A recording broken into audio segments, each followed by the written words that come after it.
ಇರಪ್ಪ ಇಲ್ಲೇ ಗೊತ್ತಾಗೋಯ್ತು ನೋಡ್ರಿ, ಸ್ಪಾನ್ಸರ್ ಸ್ಕೀಮು ಅಂತ. ಅಶೋಕಣ್ಣ ತಪ್ಪೋದಿದ್ರೆ ಹಿಂದೆ ಸರ್ ಮಾಡ್ತಾವ್ರು. ಹೌದು, ಕರೆಕ್ಟ್ ಐತೆ. ಕಿವಿಯಲ್ಲಿ ಹೋಗಿ ಸಭಾಧ್ಯಕ್ಷರೇ, ನಾನೇನ್ ಹೇಳ್ತಾ ಇದ್ದೀನಿ, ಸೋಷಿಯಲ್ ಮೀಡಿಯಾ ಬಿಜೆಪಿ ಸ್ಪಾನ್ಸರ್ ಅಂತ ಅಷ್ಟೇ. BJP sponsor. ಮೊನ್ನೆ ಮೂಡಾ ಕೇಸ್ ಬಂದಾಗ ಕೋರ್ಟ್ ಕೇಸ್ ಬಂತು, ಏನಾಯ್ತು? ಯಾವ್ದೋ ಮೀಟಿಂಗ್ ಅಲ್ಲಿ ಇದ್ರಿ. ಅಶೋಕಣ್ಣ ಏನಾಯ್ತು? ಹೋಗಪ್ಪ ಆಚೆ ಹೋಗ ಅಂತ. ಇಲ್ಲ ನಾ ಒಂದೇ ಒಂದ್ ನಿಮಿಷ ಅಂತ ಕಿವಿಯಲ್ಲಿ ಓದ್ಬಿಟ್ಟು. ಅಶೋಕಣ್ಣ ಏನಾಯ್ತು? ಏನಾಯ್ತು? ಸುಮ್ನೆ ಬೆಂಗಳೂರಿಂದ ಮೈಸೂರು ತನಕ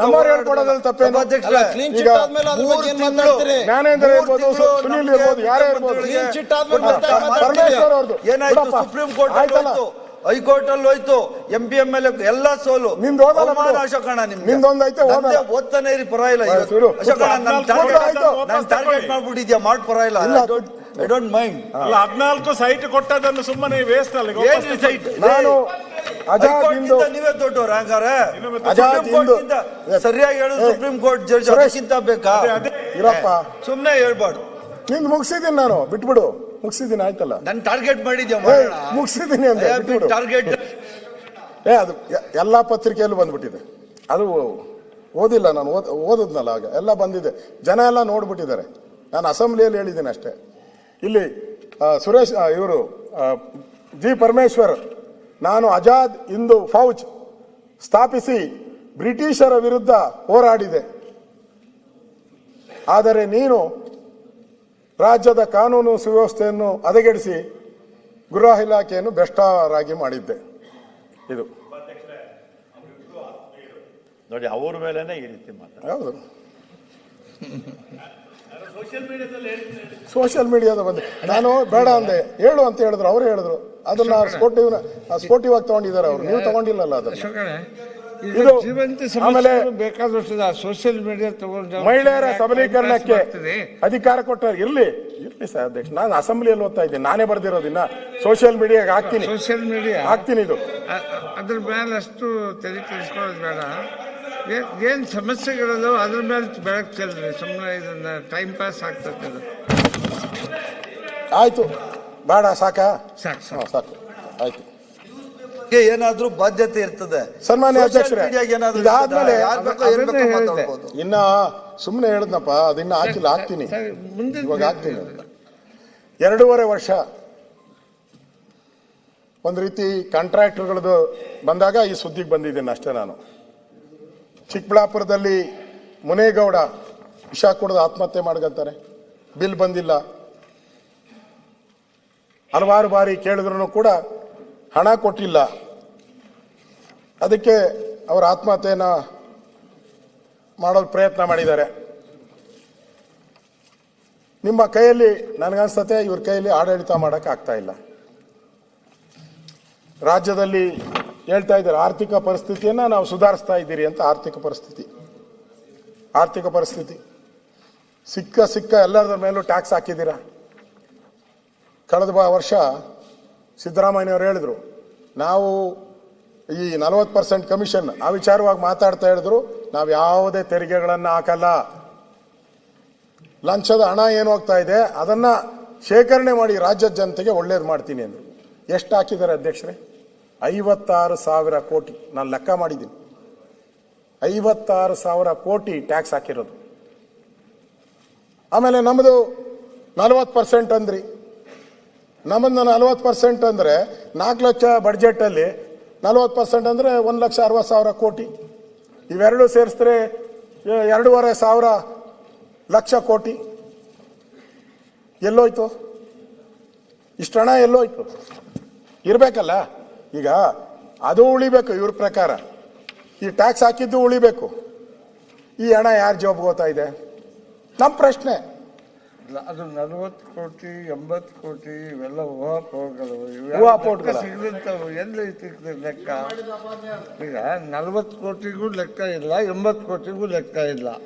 ಈಗ ಉಳಿದಿರೋದು 20 ಕೋಟಿ. 20 ಕೋಟಿ ಒಳಗೆ ಏನು ಕೆಲಸ ಆಗದಿದ್ರೆ ಜನ ಬಿಟ್ಬಿಡ್ತಾರ?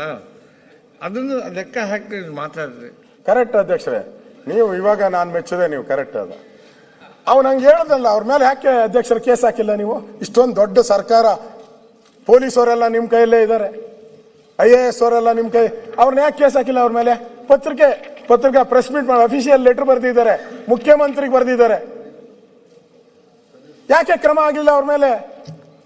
ಹಿಡಿದು ಒಳಗಾಕಿ. ನೀವ್ ಹೇಳಿದ್ರಲ್ಲ 80% ಹೆಂಗ್ ಸಾರ್ ಕೊಡಕ್ ಆತತೆ ಅಂತ, ಬರ್ದವ್ರಲ್ಲ, ಆಕ್ಷನ್ ಬರೀರಿ. ಅದು ಕಾಗದ ರೂಪಕ್ಕೆ ಬರ್ಬೇಕಲ್ಲ. ಕಾಗದ ರೂಪಲ್ಲೇ ಕೊಟ್ಟಿರೋದು. ಅದು ಹೇಳ್ತಾರೆ ಸುಮ್ಮನೆ ಹೇಳ್ತಾರ.